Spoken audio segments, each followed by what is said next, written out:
Personality हैं, सबको बहुत पसंद हैं, मुझे बहुत पसंद हैं। और मैं ये चाहूँगी कि आज अगर मेरा पहला दिन है इस पूरे वीक का कि मैं इस शो को होस्ट कर रही हूँ, तो मैं उनके साथ होंगी। मैं उनको एज गेस्ट बुला रही हूँ। पहले वो अपने शो में मुझे एज गेस्ट हमेशा बुलाते हैं और मैं जाती हूँ फ़ौरन, क्योंकि मुझे उनके शो में जाकर बहुत मज़ा आता है, क्योंकि बहुत लाइवली शो होता है उनका जी। तो मैं बात कर रही हूँ one and only my favourite, your favourite, Sahir Lodhi. Hey hello, अस्सलाम वालेकुम, क्या हाल है, कैसे हैं? Wow, good set. हाँ, गुड सेट। हाँ, कैसे लग रहा है आज? शाइस्ता नहीं है मुझे देखकर। हाँ, इट्स गुड। हाँ, अच्छा लग रहा है। हाँ, you were doing really good. अच्छा अच्छा बहुत अच्छे थे। हाँ, एंड देन यू नो दो तीन चीजें जो है वो मुझे समझ में नहीं आई। मतलब आप किचन में होती हैं, ये कैसे हो गया? हाँ हाँ, seriously, Seriously? Oh my God. मैं तो कुकिंग की वैसे क्रेजी हूँ। वाकई में? और हाँ, इसमें कोई झूठ नहीं है, खुदा ना खास्ता। अम्मी प्लीज कॉल करें अभी और बताएं साहिर को। प्लीज अभी कॉल करें, अम्मी कॉल करें, लाइव कॉल करें और बताएं साहिर को कि मैं किचन में काम करती हूँ। नहीं, it was wonderful. हाँ, आप करते हैं? नहीं नहीं यार, नहीं, I don't believe this. Absolutely not. बिल्कुल भी नहीं। किचन और मेरा कोई ताल्लुक नहीं। अच्छा, आज आप मेरे काबू आ गए ना, पहले मैं आपके काबू आई होती हूँ। आज आप मेरे काबू आ गए हैं और फिर I can work in your kitchen. हाँ, बस आप इस किचन में I can make some really good food.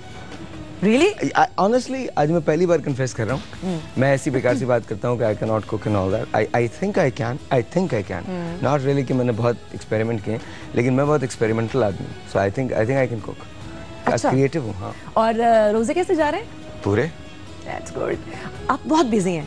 हाँ। पता है ना सब। हाँ। आपको तो पता ही होगा और सबको भी पता, बहुत बिजी हैं और उसके बावजूद टाइम निकालते भी हैं। मेरे लिए भी टाइम निकाला, इस शो के लिए भी टाइम निकाला, अपने शो पे भी आपको भागना है। हाँ जी, मुझे भागना। और रोजे कैसे लग रहे हैं? कैसा अच्छा, मुझे पता ही नहीं चलता कि कब रोजा शुरू हुआ कब खत्म हुआ। नहीं, बिल्कुल नहीं। तुमको भी कहाँ पता चल रहा है? माशाल्लाह पता ही नहीं चल रहा। कुछ पता ही नहीं चल रहा है कि कब रोज, बल्कि इनफैक्ट जैसे जैसे रमजान गुजरता जाता है ना, वैसे वैसे अफसोस बढ़ता चला जाता है कि जा रहा है। लिटरली, ऑनेस्टली आई थिंक जब रमजान आता है तो पहले 3-4 रोजे जो हैं वो मुश्किल होते हैं, उसके बाद फिर इतने आसान हो जाते हैं और फिर इतनी आदत सी हो जाती है, आप इतने डिसिप्लिन हो जाते हैं।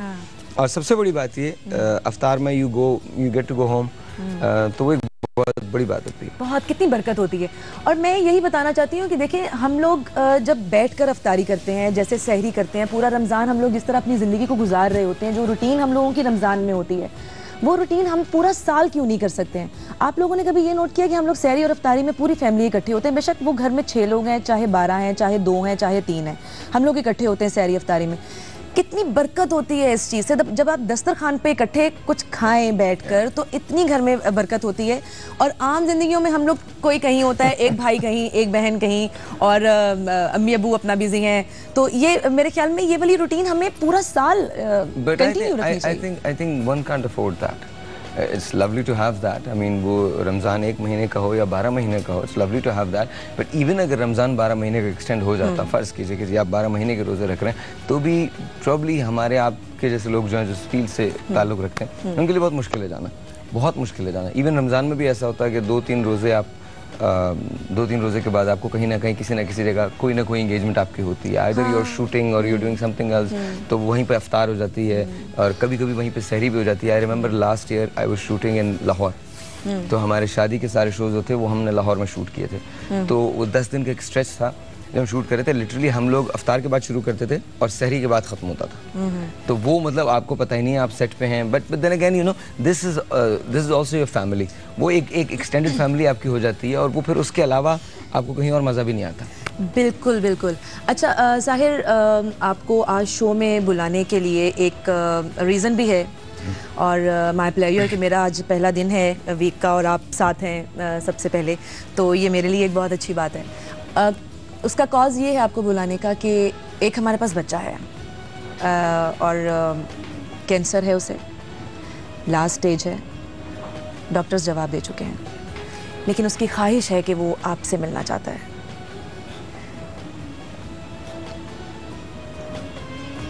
और ये तो सुनकर एक बहुत अजीब सी फीलिंग्स हो जाती हैं, और आपके लिए तो ये आपको कैसा लगा ये सुनकर कि I think ये अच्छा लगा कि वो मिलना चाहता है, ये नहीं अच्छा लगा डॉक्टर्स क्या कहते हैं, बट मैं डॉक्टर्स की बात कभी मानता ही नहीं। आई ऑलवेज थिंक कि ये इख्तियार मेडिकल साइंस में बहुत तरक्की की है, लेकिन मुआज़ होते हैं, and I do believe in miracles. ये हुआ है ऐसा, let's see how it happens, I don't know, लेकिन ऑब्वियसली मिल के तो ज़ाहिर है अच्छा ही लगना, लेकिन उसके अलावा ज़िंदगी के वो हक़ाइक़ हैं जिनको शायद हम फेस नहीं करना चाहते, लेकिन फेस करना पड़ता है। बिल्कुल, और आज हम उसको बुलाएंगे और उसके लिए दुआ भी करवाएंगे, स्पेशली जो उसकी अपील भी होगी। उसको बुलाने से पहले हम एक छोटा सा वक्फा लेते हैं, हमारे साथ रहिएगा, will take a short break here.